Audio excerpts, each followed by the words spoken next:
Hi guys, మనం ఈరోజు బాదం పప్పు దాని యొక్క యూజెస్ మన బాడీకి ఎలా ఉపయోగపడుతుందో చూద్దామా. ఇంప్రూవ్డ్ బ్రెయిన్ ఫంక్షన్ అండి, అంటే మెదడు బాగా పనిచేస్తుందని అర్థం. స్కిన్ అండ్ హెయిర్ హెల్తీగా ఉంటుంది. బాదం పప్పులో విటమిన్ ఇ, అదే బ్యూటీ విటమిన్ అండి. స్కిన్ ముడతలుగా ఉండదండి, హెయిర్ కూడా స్ట్రాంగ్గా ఉంటుంది. ఇదిగోండి, మా ఇంట్లో నలుగురు ఉన్నాము. నలుగురికి ఒక్కొక్కరికి 4 చొప్పున బాదం పప్పును ముందు రోజు నైట్ నానపెట్టుకుంటామండి. ఇలా నానపెట్టేసి మూత పెట్టేసుకోవాలి. ఇలా నానపెట్టుకున్న బాదం పప్పే బాడీకి కావాల్సిన న్యూట్రియన్స్ అన్నీ అందుతుందండి. అలానే తొక్కలు తీసుకోవాలండి. ఈ తొక్కలతో తింటే మనకు కావాల్సిన న్యూట్రియన్స్ అందదు. బాడీలో ఉండే బ్యాడ్ కొలెస్ట్రాల్ని తగ్గిస్తుందండి, గుడ్ కొలెస్ట్రాల్ని పెంచుతుంది.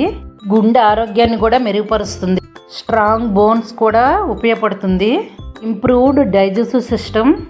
ఈ పప్పు 6 నుంచి 8 గంటలు నానపెట్టుకోవాలండి.